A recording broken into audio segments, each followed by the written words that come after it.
secara umum ikhwatul Islam, karena belajar agama itu adalah belajar Al-Quran dan belajar hadis Nabi Shallallahu Alaihi Wasallam.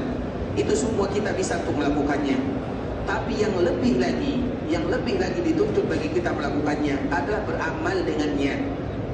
Kita bisa belajar Al-Quran, kita bisa belajar hadis Nabi Shallallahu Alaihi Wasallam, tapi siapa di antara kita yang bisa mengamalkannya? Orang yang pintar bukan orang yang banyak hafal Qurannya, bukan orang yang banyak hafal hadisnya, tapi orang yang pintar itu adalah orang yang banyak beramalnya. Banyak di antara mereka yang mungkin tidak hafal Quran, tapi mereka rajin mengamalkan isi Al-Quran. Banyak mereka yang tidak hafal hadis, tapi banyak di antara mereka yang mengamalkan sunnah Nabi SAW. Sehingga standar kepintaran seseorang di dalam agama adalah mereka yang banyak amalannya. Dan itulah yang disebutkan oleh para ulama. Dan ulamanya para ulama adalah sahabat Abdullah bin Mas'ud radhiyallahu ta'ala anhu. Dia menyebutkan innamal ilmu al-khasyah. Innamal ilmu al-khasyah. Sesungguhnya ilmu yang sebenarnya adalah rasa takut kepada Allah, dan sesungguhnya ilmu yang sebenarnya adalah penerapan dan amalan dalam kehidupan. Itulah ilmu yang sebenarnya. Sehingga ikhwatul Islam, kalau seandainya kita diberikan oleh Allah kemudahan bisa mempelajari dan menghafal Quran, tinggal kewajiban kita adalah mengamalkannya. Begitu juga apabila Allah mudahkan kita untuk mengetahui hadis-hadis Nabi SAW, tinggal bagi kita bagaimana mengamalkannya. Makanya kita lihat orang tua kita terdahulu ikhwatul Islam. Kita berikan sedikit contoh saja. Orang tua kita terdahulu, jangankan membaca Al-Quran, atau jangankan menghafal Al-Quran, membaca Al-Quran saja mungkin mereka banyak yang tidak bisa. Tentunya karena keadaan yang ada pada zamannya. Jangankan menghafal Quran, membaca saja mungkin mereka tidak bisa. Tapi pernahkah kita melihat mereka tidak bangun di subuh hari melaksanakan sholat subuh berjamaah? Pernahkah kita melihat mereka tidak berbuat baik terhadap tetangganya? Kita melihat contoh-contoh yang sangat indah sekali dari orang tua kita terdahulu. Mereka mungkin tidak banyak mengetahui ayat-ayat Al-Quran, tidak mengetahui hadis-hadis Nabi SAW, tapi mereka telah terlebih dahulu mengamalkannya sebelum mereka mengetahuinya, karena hati nurani, karena fitrah yang ada pada diri mereka. Oleh karenanya ikhwatul Islam, itulah ilmu yang sebenarnya. Ilmu yang sebenarnya itu adalah amalan. Banyak orang yang berilmu tapi mereka tidak beramal, sejatinya mereka tidaklah berilmu. Apabila ada orang yang berilmu kemudian mereka tidak mengamalkan ilmunya, itu tidak disebut dengan seorang alim, itu tidak disebut seorang yang berilmu. Orang yang berilmu sebenarnya adalah mereka yang semakin takut kepada Allah. Makanya Allah menyebutkan innama yakhshallah min ibadihi ulama. Orang yang paling takut kepada Allah adalah orang yang berilmu. Kalau dia tidak takut kepada Allah, maka dia tidak berilmu, walaupun dia hafal Quran, walaupun dia hafal hadis Nabi SAW. Makanya ada sebuah hadis yang sangat indah dari Islam yang semoga memberikan manfaat kepada kita bersama. Hadis ini adalah hadis yang dikeluarkan oleh Imam Bukhari rahimahullahu taala tentang mimpi Nabi sallallahu alaihi wasallam, dan mimpi Nabi itu adalah mimpi yang benar adanya, tapi menjadi pelajaran bagi kita bersama. Hadis ini ikhwatul Islam adalah hadis dari Samurah bin Jundub radhiyallahu taala anhu. Nabi sallallahu alaihi wasallam kebiasaannya apabila Nabi sallallahu alaihi wasallam melakukan salat, maka Nabi sallallahu alaihi wasallam akan menghadap kepada makmumnya. Nabi sallallahu alaihi wasallam adalah imam kaum muslimin, dan di antara kebiasaan Nabi, apabila Nabi sallallahu alaihi wasallam selesai melakukan salam, assalamualaikum ke kanan, assalamualaikum ke kiri, maka Nabi akan berputar menghadap ke arah makmum. Itulah yang dilakukan oleh Nabi sallallahu alaihi wasallam. Dan ini juga pelajaran bagi kita bersama. Apabila ada di antara kita yang ditugaskan menjadi imam bagi kaum muslimin di musalla, di masjid, maka setelah salam dianjurkan bagi kita menghadapkan wajah kita ke arah makmum. Kalau tidak semuanya, maka sebahagiannya, sebagaimana disebutkan oleh para ulama. Namun kebiasaan Nabi SAW sebagaimana disebutkan di dalam hadis ini, kana idza shalla salatan aqbala alaina biwajhihi. Nabi apabila melakukan salat, maka Nabi akan menghadapkan wajahnya kepada kami bersama. Sehingga wajah itu disebut dengan wajah. Bahasa Arab wajah itu wajah. Wajah bahasa Arabnya adalah wajhun, yang mana kita ambil karena kita tidak mungkin memiliki kosakata sehingga kita sebut dengan wajah. Padahal wajah itu adalah bahasa Arab. Wajah itu kalau kita definisikan adalah sesuatu yang kita hadapkan kepada orang lain. Maka itulah namanya wajah. Nabi SAW apabila salat berjamaah akan menghadapkan semua wajahnya kepada para sahabatnya. Berarti Nabi akan berputar 180 derajat dikala selesai melaksanakan ibadah salat. Kemudian ikhwatul Islam, kebiasaan Nabi SAW terutama salat Isya ataupun salat Fajar, setelah Nabi salat, kemudian Nabi menghadapkan wajahnya. Apa kata Nabi? Man ra'a minkumul laila ru'ya. Siapa di antara kalian wahai sahabatku yang malam ini melihat mimpi? Karena biasanya apabila ada sahabat yang bermimpi, kemudian mereka sebutkan kepada Nabi, Nabi menyebutkan tafsirannya. Dan tafsiran mimpi dari Nabi SAW adalah tafsiran yang paling indah. Qala fa in ra'a ahadun qassaha fa yaqulu masyaallah. Kemudian apabila ada salah seorang di antara kami yang melihat mimpi, kemudian dia ceritakan, maka Nabi SAW akan menyebutkan Masya Allah. Dan ini pelajaran bagi kita yang lain, karena di dalam setiap hadis Nabi itu ada pelajaran yang sangat indah. Apabila kita melihat sesuatu keindahan, kelebihan, keunikan yang dimiliki oleh saudara, maka kita mengucapkan Masya Allah Tabarakallah. Misalnya saudara kita berparas indah, Masya Allah Tabarakallah. Apabila ada saudara kita mungkin lebih kaya, Masya Allah Tabarakallah. Apabila saudara kita punya rumah yang indah, Masya Allah Tabarakallah. Apabila ada saudara kita punya kendaraan yang bagus, Masya Allah Tabarakallah. Apabila ada di antara mereka memiliki anak-anak yang comel misalnya, Masya Allah Tabarakallah. Tidak boleh bagi kita memuji saudara kita tanpa dibaringi dengan ucapan Masya Allah Tabarakallah. Alangkah indahnya jam kamu, alangkah indahnya kulit kamu. Tidak boleh kita mengucapkan tanpa kita membaringi dengan kalimat Masya Allah Tabarakallah. Itu untuk saudara. Tapi untuk diri kita pribadi, apabila kita melihat diri kita ini ada kelebihan, misalnya kita buat toko, kita buat rumah, kita melihat rumah kita ini bagus sekali, kemudian kita punya kendaraan, misalnya kendaraan kita bagus, atau kita punya keturunan, Masya Allah, Allah berikan kepada kita keturunan yang bagus, yang lengkap, yang indah, yang cantik, yang comel misalnya. Kalau untuk diri kita pribadi, maka kita mengucapkan Masya Allah la quwwata illa billah. Berbeda untuk orang lain, Masya Allah Tabarakallah. Untuk kita, Masya Allah la quwwata illa billah. Makanya ikhwatul Islam, kalau kita punya rumah yang bagus, maka kita tulis di sana. Daripada kita menulis kalimat-kalimat yang lain, tulis di sana Masya Allah la quwwata illa billah. Ada kendaraan yang bagus, mobil yang cantik misalnya, supaya tidak terkena ain, tidak terkena mata jahat misalnya, kita tulis Masya Allah Tabarakallah, Masya Allah la quwwata illa billah. Daripada kita menulis yang lain.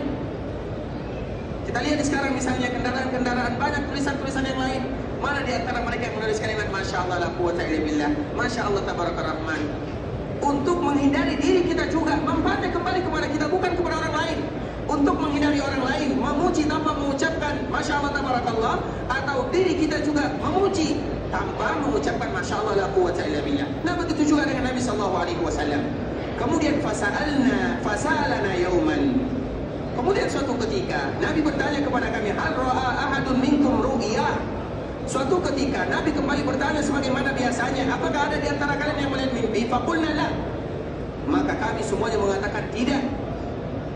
Nah di saat itulah kesempatan Nabi SAW menyebutkan, walakinni ra'aitul lailata rajulaini atiyan. Tetapi aku yang sekarang pada malam ini melihat mimpi, wahai sahabat-sahabatku. Biasanya Nabi yang mendengarkan cerita mimpi dari sahabatnya. Dan mimpi itu banyak macamnya ya ikhwatul Islam. Ada bunga tidur. Karena biasanya apabila kita dihadapkan dengan permasalahan, kemudian kadang-kadang masalah kita itu terbawa mimpi. Ada mimpi, itu mimpi yang pertama. Kemudian yang kedua ada mimpi gangguan syaitan. Itu mimpi yang kedua. Dan yang ketiga adalah mimpi yang disebut dengan mubasyirat. Mubasyirat itu adalah kabar gembira dari Allah Subhanahu wa taala. Itulah 3 macam mimpi. Jadi tidak semua mimpi itu satu macamnya, tapi 3 macam yang tadi telah kita jelaskan. Ada bunga tidur, ada gangguan syaitan, ada mubasyirat kabar gembira. Misalnya kita mimpi tahun 2025 kita akan naik haji, maka insya Allah kita pun akan naik haji. Itu namanya mimpi mubasyirat. Ada lagi mimpi gangguan syaitan misalnya. Misalnya banyak macamnya ikhwatul Islam. Intinya itu adalah bagian daripada macam-macam mimpi. Nah mimpi Nabi SAW itu semuanya pasti hak. Berbeda dengan mimpi kita. Tidak boleh kita samakan mimpi Nabi dengan mimpi kita. Mimpi Nabi adalah hak dan mimpi semua Nabi adalah hak benar adanya. Nah sekarang Ketika Nabi bertanya, sama dengan pertanyaan sebelumnya, tapi pada kali ini Nabi yang melihat mimpi. Apa kata Nabi SAW? Malam ini ada 2 orang malaikat yang datang kepadaku. Kemudian tiba-tiba malaikat tersebut langsung membawa diriku. Fantalaqna hatta ataina ala muttaji'in. Ketika malaikat tersebut membawa diriku, aku dibawa oleh malaikat Allah Subhanahu wa taala. Kemudian tiba-tiba kami melihat dari kejauhan, kata Nabi SAW, ada salah seorang yang berbaring. Kemudian yang satunya berbaring, yang satunya berdiri. Yang berdiri ini sedang memegang batu yang sangat besar. Kemudian batu tersebut, ikhwatal Islam, qaimun alaihi bisafratin wa idza huwa yahwi bisafrati li ra'si. Allahu akbar. Yang satu berbaring, yang satu berdiri, di tangannya ada batu yang besar. Maka dia lepaskan batu tersebut, dia pukulkan di kepala orang yang sedang berbaring, yang menyebabkan kepala orang yang sedang berbaring ini hancur. Kemudian batu ini setelah menghancurkan kepala orang yang tadi berbaring, menggelinding ke sana kemari. Kemudian setelah kepala orang ini hancur, batu itu menggelinding ke jauh dari kepala orang tersebut, maka kepala orang ini kembali utuh seperti biasa. Batu ini kembali diambil oleh orang yang tadi berdiri, dipukulkan lagi. Begitulah selalu yang terjadi. Nabi SAW pun merasa heran, mahada. Apa kata Nabi SAW? Apa yang mereka lakukan? Apa yang mereka lakukan? Apa ini wahai malaikat Allah? Qala intalik. Berangkat kamu, jangan perhatikan. Kata 2 malaikat ini kepada Rasulullah SAW. Kemudian Nabi pun lewat kembali, berjalan bersama 2 malaikat Allah Subhanahu wa taala. Maka dilihat lagi ada 2 orang yang berada di pinggir sungai. Yang mana sungai ini? Sungai yang terbuat dari darah. Yang satunya berenang di sungai tersebut, yang satunya berenang, yang satunya berada di pinggir sungai. Kemudian orang ini ketika dia lelah berenang, dia letih berenang, dia pun akhirnya pergi ke pinggir sungai. Ketika dia pinggir atau sampai di pinggir sungai, ikhwatal Islam, maka orang yang tadi berada di pinggir sungai memasukkan batu ke dalam mulutnya. Allahu Akbar. Memasukkan batu yang memasukkan ke dalam badan, tentunya akan menyebabkan hancur lambung kita ini, perut kita, kerongkongan kita, semuanya. Dia kembali berenang, kemudian kembali ke pinggir sungai, kembali lagi dimasukkan. Itulah yang selalu dilakukan kepada, atau itulah yang selalu mereka lakukan. Nabi SAW pun kembali bertanya, mahadzan, apa yang terjadi kepada mereka berdua? Apa yang mereka lakukan? Maka malaikat kembali mengatakan, intalik, ayo kita berangkat. Kemudian kembali dilakukan perjalanan. Kemudian Nabi SAW kembali melihat ada orang yang diambil alat yang tajam dari kanannya, kemudian dirobek sampai ke bahunya. Kemudian begitu juga dari arah kirinya. Nabi kembali bertanya, "Mahaza, apa ini ya malaikat Allah?" Maka malaikat kembali mengatakan, intalik. Itu yang ketiga. Yang keempat, Nabi kembali melihat ada sebuah kendi besar. Kendi besar ikhwatul Islam, yang di bawahnya kecil, yang di atasnya besar. Ibarat seperti kendi besar atau wadah yang besar. Di bawahnya ada api, ada orang yang tidak berbusana di dalamnya, dibakar oleh Allah Subhanahu wa taala. Setiap kali mereka ingin sampai, karena kendi itu bentuknya seperti ini, bawahnya kecil, kemudian besar, kemudian di atasnya kecil lagi. Sehingga ketika mereka naik, hampir saja mereka sampai di ujung, mereka kembali terjatuh. Kemudian mereka naik lagi, mereka terjatuh lagi. Mereka naik lagi, mereka terjatuh lagi. Setiap kali ada di antara mereka yang ingin berhasil, maka ada yang memukulnya, mereka kembali terjatuh. Maka Nabi kembali bertanya, wahai Jibril, wahai malaikat Allah, ini apa? Apa yang terjadi kepada mereka? Mereka kembali menyebutkan, balik, berangkatlah kamu. Kemudian setelahnya ada lagi dua yang dilihat oleh Nabi SAW. Namun 2 ini bercerita tentang para nabi dan para malaikat. Ini 4 ini yang penting bagi kita bersama. Kemudian ikhwatul Islam, setelah Nabi SAW bergerak bersama malaikat Allah Subhanahu wa taala, dan setelah mereka berhenti, maka malaikat pun kembali menceritakan apa sebenarnya yang terjadi kepada orang-orang ini.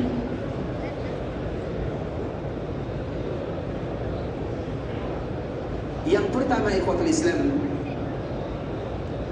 orang yang tadi ada dua orang yang berdiri, yang satunya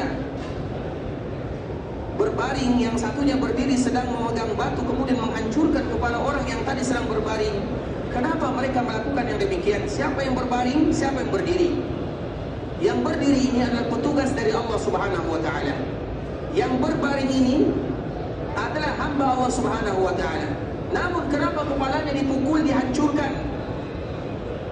Orang ini adalah orang yang disebutkan oleh Rasulullah sallallahu alaihi wasallam, fa huwa ar-rajul ya'khudhu al-Qur'ana fa yarfuduhu wa yanamu 'an as-salati al-maktubah. Yang pertama itu adalah orang yang dia tahu Al-Quran, dia baca Al-Quran, namun dia tidak mau melakukan hukum-hukum yang ada di dalam Al-Quran. Dia menolak aturan-aturan Allah Subhanahu wa Ta'ala, menolak hukum yang ada di dalam Al-Quran. Maka nanti siksanya di hari akhirat, dia akan dipecahkan kepalanya. Begitu juga yang kedua, wa yanamu 'anis salatil maktubah. Orang yang tadi juga dipecahkan kepalanya adalah mereka-mereka yang tidur di waktu solat wajib dikumandangkan atau azan dikumandangkan, kemudian mereka tidur. Bahkan ada di antara mereka yang sengaja tidur. Karena memang di antara aturan Allah yang ada di Al-Quran adalah salat, sebuah ibadah yang sangat mulia, yang banyak dilalaikan oleh manusia. Ketika mereka tidak melakukan yang demikian, maka itulah yang disebutkan oleh Nabi SAW. Siksa bagi mereka ada dihancurkan kepalanya, kemudian kepala yang tadi dihancurkan akan kembali utuh, kemudian kembali lagi dihancurkan. Coba bayangkan di kota Islam, sedikit saja batu yang mengenai kepala kita, batu kerikil yang kecil, apa yang terjadi di kepala kita? Apa yang terjadi di kepala kita kalau seandainya mengenai batu yang kerikil ini? Apalagi batu yang besar. Itulah azab bagi mereka yang tidak mau mengamalkan isi Al-Quran, atau mereka yang tidak mau melaksanakan sholat berjamaah bersama kaum muslimin. Bahkan mereka sengaja tidur untuk tidak melaksanakan sholat berjamaah. Itu yang pertama. Kemudian yang kedua, ikhwatul Islam, ada tadi orang yang berenang. Orang yang berenang di sungai darah, kemudian mereka pergi ke pinggir sungai untuk beristirahat. Namun akhirnya ketika mereka ingin beristirahat, bukan istirahat yang mereka dapatkan, tapi kerikil batu yang mereka makan yang harus mereka telan. Siapa mereka? Akilur riba, mereka yang memakan harta riba. Dan riba itu banyak sekali macamnya, banyak sekali macamnya. Maka hati-hati dengan riba, ikhwatul Islam. Riba itu azabnya ada 4. Di dunia Allah berperang dengannya. Di alam barzakh dia ibarat berenang di sungai darah, kemudian mereka akan memakan batu dan tanah. Di akhirat dia akan dibangkitkan dalam keadaan sempoyongan. Kemudian yang keempat, dia akan diberikan ancaman neraka oleh Allah Subhanahu wa Ta'ala. Itu akilur riba. 4 ancaman yang disebutkan oleh baginda Nabi. Pintu riba itu banyak sekali, macam riba itu banyak sekali. Dan betapa banyak di antara kaum muslimin yang belum berani meninggalkan riba karena takut tidak bisa makan keesokan harinya. Seolah-olah mereka lupa bahwa yang memberikan kepada mereka rezeki adalah Allah Subhanahu wa Ta'ala. Riba itu berbahaya sekali, ikhwatul Islam. Bahkan kita contohkan contoh yang ringan saja agar kita tahu bagaimana riba. Contoh yang ringan saja, misalnya kita ada emas. Misalnya di sini kita ada emas. Kemudian emas ini sudah lama. Kemudian kita ingin tukar. Kemudian kita datang ke toko emas sambil menyebutkan, aku ingin tukar tambah. Ini emas yang lama, berikan kepadaku emas yang baru. Kalau bahasa kita yang tukar tambah, maka itu adalah riba. Itu adalah riba. Contoh yang lain, terutama hampir menjelang Ramadan, dan kami mohon maaf kalau seandainya ada di antara kita yang tersinggung, tapi apalah daya, wajib kita sampaikan supaya kita tidak berenang di sungai darah. Misalnya di bulan Ramadan kita mendengar sebuah istilah yang kita kenal dengan THR, sehingga kita butuh uang kecil, uang 2 ribuan, uang 5 ribuan, uang 10 ribuan, uang 20 ribuan. Apa yang kita lakukan? Kita beli uang 1 juta yang nilainya 2.000 atau 5.000 atau 20.000. Namun yang kita dapatkan, bayarnya 1 juta, yang kita dapatkan 950.000. 50.000-nya apa? Disebutkan dengan jasa lah kalau istilahnya. Ketahuilah itu adalah riba. Misalnya kita ada beras yang lama, kemudian kita menginginkan menukarnya dengan beras yang baru, kita tukar tambah, maka itu disebut dengan riba. Riba itu banyak sekali ikhwatul Islam.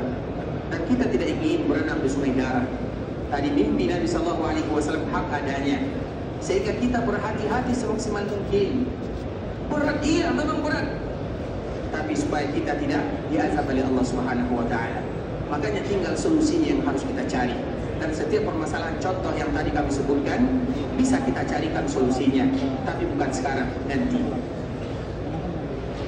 Kemudian ikhwatul Islam, orang yang makan riba, yang dosanya tadi kita sebutkan ada 4. Di antara salah satu dosa yang akan mereka tanggung adalah ketika berada di alam barzakh. Di alam barzakh, orang menikmati keindahan surga, wanginya surga, namun dia seolah-olah berenang di sungai darah.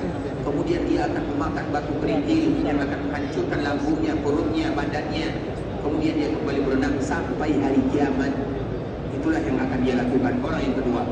Kemudian orang yang ketiga, yang dilihat oleh Nabi SAW, orang yang tadi dirobekkan mulutnya, wajahnya. Siapa dia? Orang yang berbohong. Yang mana kebohongannya? Kebohongannya mendunia. Terutama di zaman sekarang itu terbukti ikhwatul Islam. Apapun yang kita lakukan, terutama di media sosial, kadang kita berbohong di sana. Kadang untuk supaya kita viral, kita berbohong. Supaya kita terkenal, kita berbohong. Sehingga kebohongan kita terkenal. Iya, betul kita terkenal.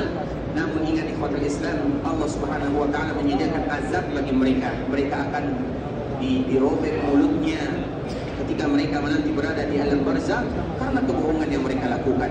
Kemudian yang keempat ikhwatul Islam, yang tadi dilihat oleh Nabi SAW, berada di wadah besar, pendiung besar, yang di bawahnya ada api yang menyala. Mereka tidak memakai pakaian. Itu adalah orang-orang az-zunat, yaitu mereka-mereka yang berzina, baik itu laki-laki ataupun mereka yang perempuan. Itulah mimpi yang dilihat oleh Nabi SAW. Namun pembahasan kita ini ikhwatul Islam yang disampaikan di dalam hadis Nabi SAW ini yang paling sesuai dengan tema kita bersama, atau tema yang kita sampaikan pada kali ini adalah mereka yang mengetahui tentang Al-Quran, mereka yang mengetahui tentang aturan-aturan Al-Quran, namun mereka tidak bisa melaksanakannya atau mereka menolaknya. Apa kata Rasulullah SAW? Fahuwa rajul ya'khudul Quran. Orang yang tahu Al-Quran, bukan mereka yang tidak tahu Al-Quran. Karena orang yang tidak tahu berbeda ceritanya dengan mereka yang tahu. Orang yang tidak tahu bisa jadi ada uzurnya, tapi permasalahannya adalah mereka yang mengambil Al-Quran, ya'khudul Quran. Bisa jadi mereka menghafalnya, bisa jadi mereka mengetahuinya, mereka tahu semuanya. Fayarfudu, namun mereka menolaknya mentah-mentah. Mereka mengatakan hukum Quran ini tidak lagi sesuai dengan kita. Misalnya kita contohkan saja, ini maaf, kami mohon maaf kalau seandainya salah kami dalam menyampaikan, tapi terpaksa kami sebutkan. Karena kehidupan kita ini tidaklah lama ikhwatul Islam, agar kita mengetahui aturan-aturan Allah Subhanahu wa Ta'ala. Misalnya kita contohkan aturan Allah Subhanahu wa Ta'ala, aturan Al-Quran, aturan warisan misalnya. Warisan Allah menyebutkan lidzakari mislu hadzil unsyayain. Untuk yang laki-laki 2 bagian dibandingkan dengan yang perempuan. Tetapi di sebagian daerah bukan kebalikannya lagi, bukan laki-laki 1 bagian, 2 perempuan kebagian, tidak. Tapi untuk laki-laki tidak ada sama sekali. Dan sampai sekarang masih ada kaum muslimin, mereka yang mencontohkan, yang melakukan demikian, terutama di daerah kami. Kami pribadi misalnya, di daerah kami misalnya, yang kami tinggal jauh di sana, di Sumatera sana. Tapi kami yang bukan kita, kami masih melakukan yang demikian. Ketika ada warisan, mana laki-laki pergi jauh sana, tidak ada bagian kalian. Yang warisan ini semuanya untuk perempuan. Mana hukum Allah Subhanahu wa Ta'ala? Mana hukum Rasulullah SAW? Kalau mereka rela, alhamdulillah tidak menjadi masalah. Tapi siapa laki-laki yang rela? Apakah ada di antara kita yang rela demikian? Dan itu jawabannya masing-masing. Kalau rela ikhwatul Islam, misalnya orang tua kita meninggalkan warisan kebun, meninggalkan warisan misalnya banyak sekali. Kemudian warisan ini semuanya untuk yang perempuan. Yang laki-laki mana? Laki-laki bisa bekerja sana, pergi kalian cari. Kalau mereka rela, tidak menjadi masalah. Tapi pertanyaannya, siapa yang rela? Kalau rela, aman, cerita selesai. Tapi kalau tidak rela, maka mana hukum Allah Subhanahu wa Ta'ala? Kita tahu semuanya. Lidzakari mislu hadzil unsyayain. Kita baca setiap hari firman Allah Subhanahu wa Ta'ala. Ustaz alasannya ini, alasannya itu alasan kedua. Alasan pertama, ini hukum Allah Subhanahu Subhanahu wa taala. Masih banyak lagi contoh-contoh yang lain di kota Islam. Apakah kita mau termasuk ke dalam ancaman yang disebutkan oleh Nabi sallallahu alaihi wasallam? Makanya hidup ini kota Islam, kita selalu menyebutkan hidup ini singkat, iya, tapi hidup inilah yang menentukan keadaan kita yang berikutnya. Hidup ini yang menentukan keadaan kita di alam barzakh.